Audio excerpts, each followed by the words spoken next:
Vision of wisdom के digital platform पर एक बार फिर से आपका स्वागत है। साथियों, आज के इस वीडियो में हम सूचना प्रौद्योगिकी की अवधारणा क्लास 9th की बुक के चैप्टर 7 सूचना व संचार प्रौद्योगिकी के अनुप्रयोग पर चर्चा करेंगे।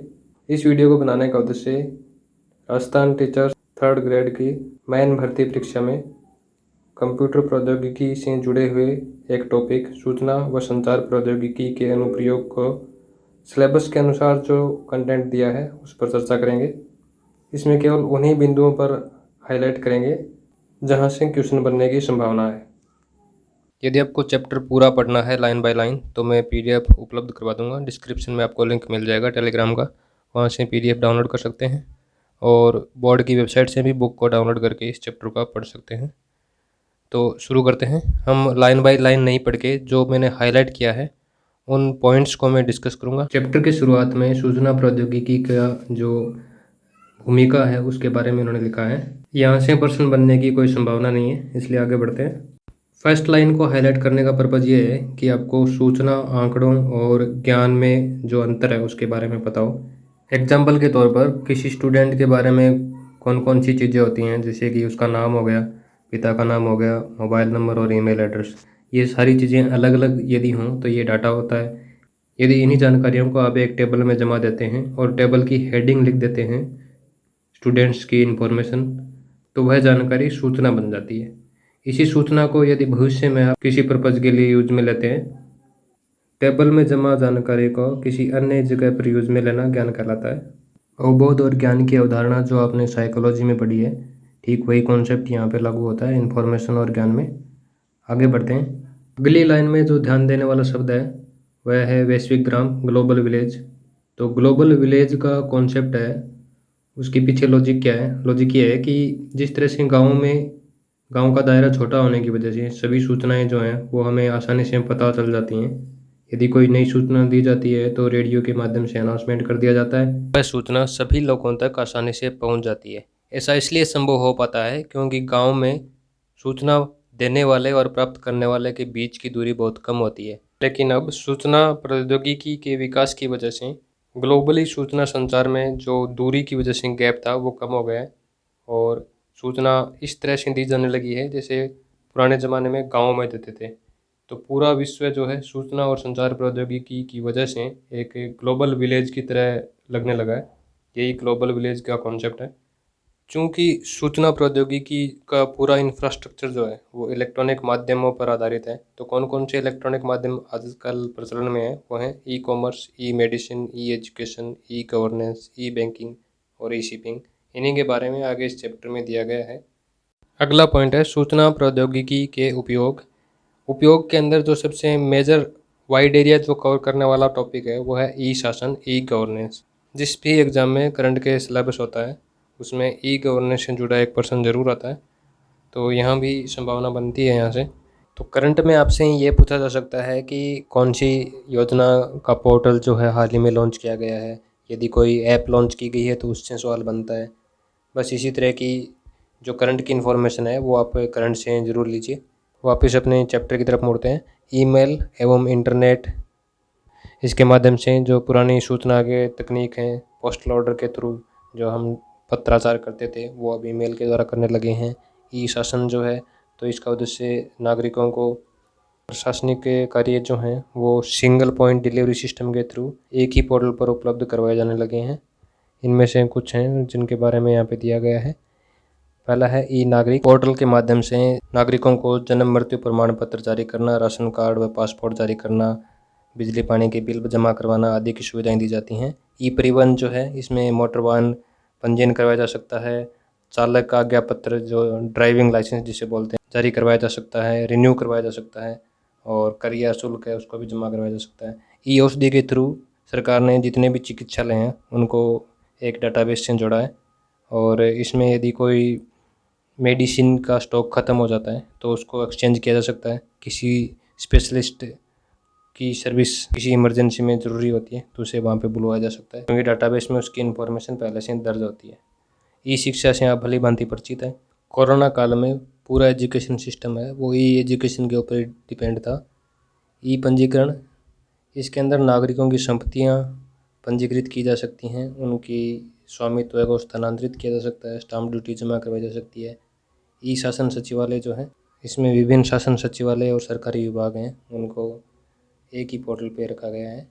इनके मध्य आपस में नेटवर्क स्थापित होने की वजह से जो सूचनाओं का आदान प्रदान है वो ईजी हो गया है, जिससे शासन प्रक्रिया जो है वो सरल हो जाती है। ई गवर्नेंस की तरह ई पुलिसिंग के अंदर भी सूचना प्रौद्योगिकी का इस्तेमाल व्यापक स्तर पर किया गया है। ई पुलिसिंग में दो तरह के डाटाबेस तैयार किए गए हैं। एक में पुलिस के जो अधिकारी हैं उनकी सूचना रखी जाती है, दूसरे प्रकार के डाटाबेस में अपराधियों की जानकारी रखी जाती है, उनके द्वारा पूर्व में किए गए अपराधों की जानकारी एक साथ होने की वजह से यदि कोई आपराधिक घटना होती है तो उनको ट्रैक करना आसान हो जाता है। इसी प्रकार ई पुलिसिंग में आपको FIR दर्ज करवाने की फैसिलिटी दी गई है, अपनी FIR का स्टेटस जानने की भी फैसिलिटी होती है इसमें। ई न्यायालय में न्यायालय से जुड़ी गतिविधियों को ऑनलाइन किया गया है। सुनवाई के अतिरिक्त केस से जुड़े जो तथ्य हैं, फिंगरप्रिंट्स, स्क्रीनिंग, प्रमाणन आदि को भी ऑनलाइन उपलब्ध करवाया जा सकता है। ई डेमोक्रेसी का उद्देश्य लोगों को सिर्फ सूचना प्राप्त करने वाला न बनाकर प्रशासन में सक्रिय भागीदार बनाने का उद्देश्य रखा गया है। ई शासन के लाभ से सीधा कोई प्रश्न बनने की संभावना नहीं है, आपको कथन वाला प्रश्न पूछा जा सकता है। फिर भी आप चाहें तो वीडियो को पॉज करके जो हाईलाइट किया है उसको एक बार रिवाइज कर सकते हैं। इनमें बस यही पॉइंट शामिल किए गए हैं कि किस तरह से जो ऑफिस का काम होता था पहले, उसमें सूचना प्रौद्योगिकी की वजह से प्रक्रियागत सुधार कौन कौन से हुए हैं उनके बारे में बिंदुगत विवरण दिया गया है। आगे बढ़ते हैं। डिजिटल इंडिया प्रोजेक्ट, इसका उद्देश्य जो है वो भारत को डिजिटल लिहाज से सशक्त समाज और ज्ञान अर्थव्यवस्था में तब्दील करना है। इसके तहत जिस लक्ष्य को पाने पर ध्यान केंद्रित किया जा रहा है वह है कि भारतीय प्रतिभा और सूचना प्रौद्योगिकी मिलकर जो है वो कल का भारत बनाएंगी। तो उन्होंने एक फॉर्मूला टाइप बनाया इसमें, जिसमें IT + IT = IT हो जाता है। IT यानी इंडियन टैलेंट और इंफॉर्मेशन टेक्नोलॉजी मिलकर इंडिया ऑफ टुमारो बनाएंगी। तो ये मोदी स्टाइल में इन्होंने एक फॉर्मूला बना दिया। डिजिटल इंडिया एक व्यापक कार्यक्रम है जिसके अंदर जितने भी प्रशासनिक कार्य हैं उनको एक कॉमन प्लेटफॉर्म के द्वारा एक जगह रखा गया है। वो है DEITY, department of electronics and information technology. इसकी फुल फॉर्म पूछी जा सकती है। इसके अलावा डिजिटल इंडिया के प्रमुख 3 क्षेत्र हैं जिन पे काम किया जाता है। वो हैं कि हर नागरिक के लिए उपयोगिता के तौर पर डिजिटल स्ट्रक्चर बनाया जाए।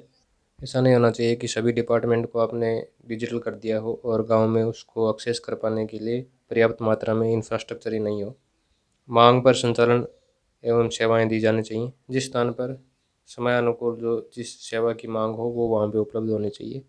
नागरिकों का डिजिटल सशक्तिकरण भी इसका एक लक्ष्य है। कार्यक्रम की उपयोगिता में उन बिंदुओं को शामिल किया गया है जिनके होने से डिजिटल इंडिया का सपना साकार होगा। कि कौन कौन सा ढांचागत व्यवस्थाएं हैं वो होनी चाहिए। हाई स्पीड इंटरनेट होनी चाहिए, डिजिटल पहचान अंकित करने का ऐसा प्लेटफॉर्म होना चाहिए जहाँ पे लोग आसानी से पहुँच सकें। मोबाइल फ़ोन और बैंकिंग से संबंधित डिजिटल फैसिलिटी भी वहाँ पे होनी चाहिए। इसमें जो नया वर्ड है आपके लिए वो क्लाउड हो सकता है। तो क्लाउड कंप्यूटिंग की अवधारणा को समझने के लिए मैंने एक चित्र बनाया बादल का। ये बादल थोड़ा जेठ महीने का बादल सा लग रहा है।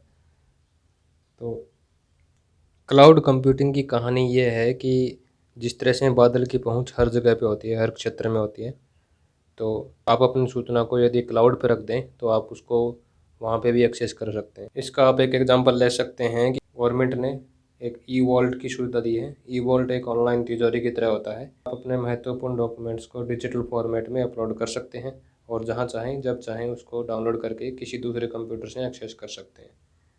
यहाँ पे कुछ पॉइंट्स दिए हैं जिनके होने से डिजिटल जो अभियान है वो सफल बन पाएगा। कि नागरिकों को डिजिटली साक्षर होना चाहिए और डिजिटल सिस्टम की पहुँच हर जगह होनी चाहिए।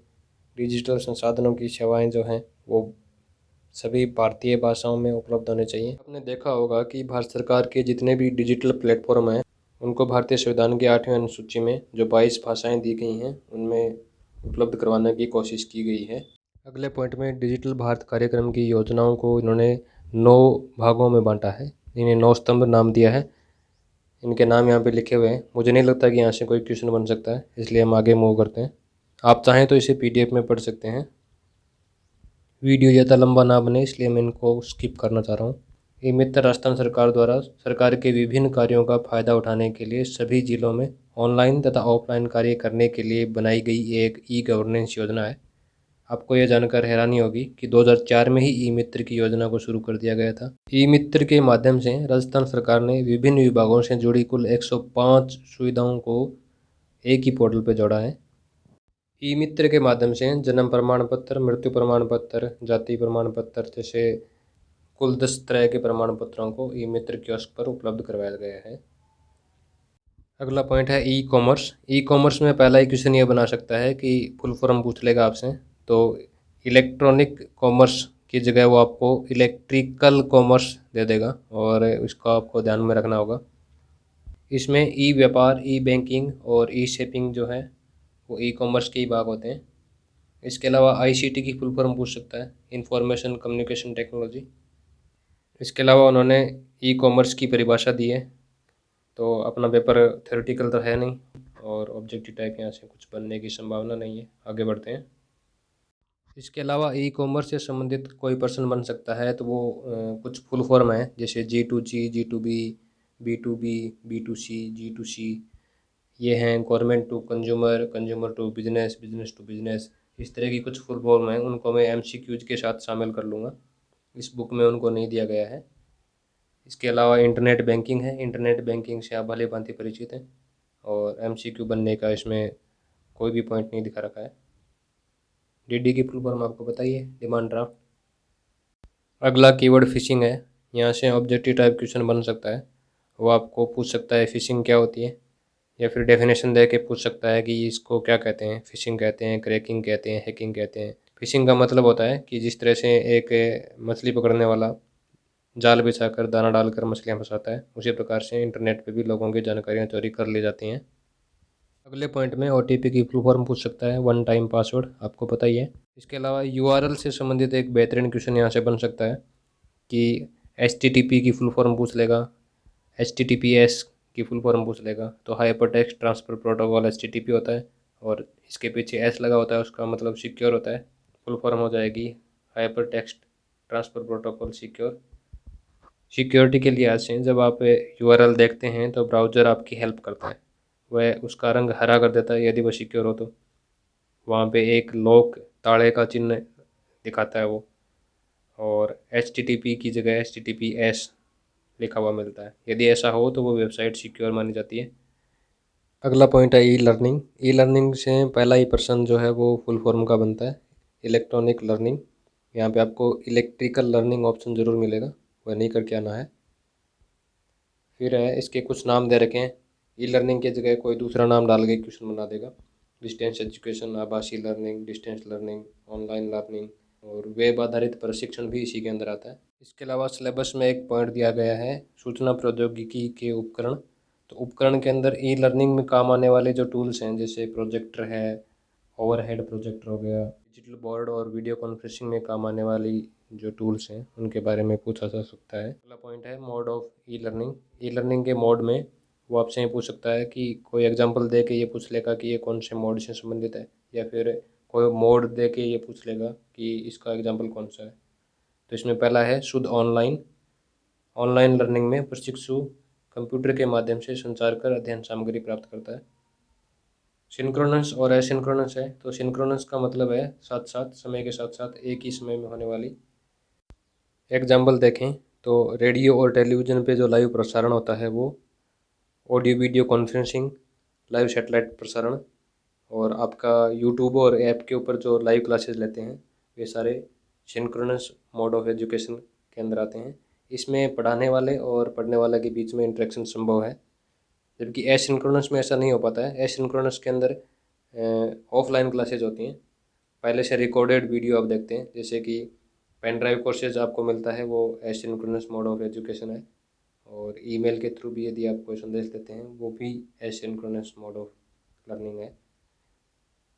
अगला पॉइंट है जिसमें उपदेशक से मार्गदर्शित समूह के थ्रू लर्निंग होती है, जैसे कि जूम ऐप के ऊपर, और ग्रुप बना के लोग वीडियो कॉन्फ्रेंसिंग के माध्यम से एक दूसरे से इंटरेक्शन कर सकते हैं।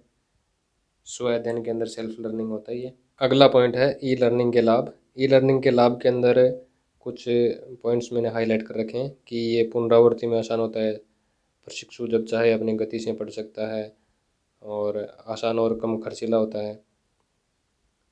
इसके अलावा ये खोजपूर्ण और सहयोगात्मक होता है, समय की बचत होती है, विश्व भर में कहीं से भी आप उसको एक्सेस कर सकते हैं, कम खर्चीला होता है। इसमें जो मेन पॉइंट है वो ये है कि प्रशिक्षक आसानी से विषय वस्तु में परिवर्तन कर सकता है। ध्यान देना है कि शिक्षक जो है वो विषय वस्तु में परिवर्तन कर सकता है, न कि छात्र। किसमें? ऑनलाइन एजुकेशन में, ई लर्निंग में। विषय वस्तु को एक्सेस जो है वो आसानी से नियंत्रित किया जा सकता है, और नियंत्रण भी कौन करता है? प्रशिक्षक करता है, न कि प्रशिक्षु। ई लर्निंग की हानियों में एक क्वेश्चन पक्का ही बनता है, यहाँ से कथन बना के और प्रश्न पूछ लिया जाता है। ई लर्निंग की लाभ और हानियों से जुड़े मैंने 2 MCQs अपनी MCQ सीरीज़ में डाले हैं, तो वहाँ से ये कॉन्सेप्ट क्लियर हो जाएगा आपको। यहाँ पे कुछ सीमाएं लिस्टेड हैं, इनको आप PDF में भी पढ़ सकते हैं। आपको अच्छी तरह से बताया है कि रीट के अंदर भी सीमाओं से जुड़े 3 से 4 प्रश्न हर एक शिफ्ट में पूछे गए थे। प्रशिक्षण सामग्री को तैयार करने में काफ़ी समय लगता है, और प्रारंभिक तौर पे खर्चा भी अधिक आता है। इसलिए आपसे निवेदन है कि आप इस चैनल को सब्सक्राइब करें और वीडियो को अधिक से अधिक शेयर करें। वीडियो को लाइक ज़रूर करें, अभी कर दें, बाद में आप भूल जाते हैं। अगला पॉइंट है ई डिज़ाइनिंग। ई डिज़ाइनिंग के अंदर और एक फुल फॉर्म बनती है कैड की। कैड एक सॉफ्टवेयर होता है जिसकी फुल फॉर्म है कंप्यूटर एडेड डिज़ाइन, और इसका मतलब ये होता है कि आप कंप्यूटर के असिस्टेंट से, कंप्यूटर के माध्यम से स्केच बनाते हुए, डिजिटल पेन और पैड को यूज में लेते हुए और डिज़ाइनिंग कर सकते हैं। इसमें सामान्यतः इसका उपयोग आर्किटेक्चर डिज़ाइन और इंजीनियरिंग डिज़ाइन में किया जाता है। यहाँ पर हमारा ये चैप्टर पूरा होता है। अब आते हैं महत्वपूर्ण बिंदु। इनमें शामिल ज़्यादातर बिंदुओं पर हम पहले ही चर्चा कर चुके हैं, जैसे कि ई मित्र पर 105 से गवर्नमेंट सर्विसेज हैं वो उपलब्ध हैं, और ये सारे आप देख सकते हैं। इसमें जो मेन पॉइंट है वो है इंटरनेट और एक्स्ट्रानेट, जो कि नए शब्द हैं। इंट्रानेट और एक्स्ट्रानेट होते तो इंटरनेट के ही भाग हैं, लेकिन ये उसके डेडिकेटेड हिस्से होते हैं। जैसे कि एग्जांपल लेते हैं रेलवे का, तो इंडियन रेलवे है वो अपनी जो डिजिटल सर्विस है उसको 3 कैटेगरी में डिवाइड रखती है। पहले जो इंटरनेट पर रहती है उसे हर कोई एक्सेस कर सकता है, वो पब्लिकली अवेलेबल है। दूसरी इन्फॉर्मेशन में उन ग्राहकों की जानकारी होती है जो हाल ही में रेलवे की सर्विस को यूज में ले रहे होते हैं। जैसे आपने रजिस्ट्रेशन करवाया तो आपकी जानकारी है वो उस हिस्से में होगी, तो वो हो गया एक्स्ट्रा नेट। इसी के तीसरे हिस्से में जो जानकारी होती है वो रेलवे के इंटरनल वर्किंग के लिए महत्वपूर्ण होती है, उसका पब्लिक डोमेन में कोई महत्व नहीं होता। ये सारे काम तभी संभव हैं जब आपके पास एक डेडिकेटेड पार्ट ऑफ इंटरनेट हो, तो उसे हम इंट्रानेट कहते हैं। पुराने तरीकों में रेलवे पटरी के पास में आपने एक टेलीफोन लाइन देखी होगी जिसे केवल रेलवे ही यूज में लेता था, तो वो रेलवे का एक इंटरनेट का ओल्ड वर्जन था। आजकल उस लाइन की ज़रूरत नहीं होती है, क्योंकि हम इंटरनेट के माध्यम से ही एक सिक्योर प्लेटफार्म के थ्रू वही काम कर सकते हैं। तो इंटरनेट का वह डेडिकेटेड हिस्सा जो कोई ऑर्गेनाइजेशन अपने इंटरनल वर्किंग के लिए यूज में लेता है, इंट्रानेट कहलाता है। उसी हिस्से का एक पार्ट जब वह पब्लिक के लिए अपने बिजनेस से संबंधित कम्युनिकेशन की फैसिलिटी उपलब्ध करवाता है, तो वह एक्स्ट्रानेट में आएगा। इसके साथ ही हमारा चैप्टर 7 पूरा होता है। उम्मीद है ये वीडियो आपके लिए काफ़ी महत्वपूर्ण साबित होगा। वीडियो में अंत तक बने रहने के लिए आपका बहुत बहुत धन्यवाद। इस विषय से जुड़े MCQs के वीडियो का लिंक आपको नीचे डिस्क्रिप्शन बॉक्स में मिल जाएगा, उसे ज़रूर देखें। मिलते हैं किसी अन्य टॉपिक के साथ। Thank you.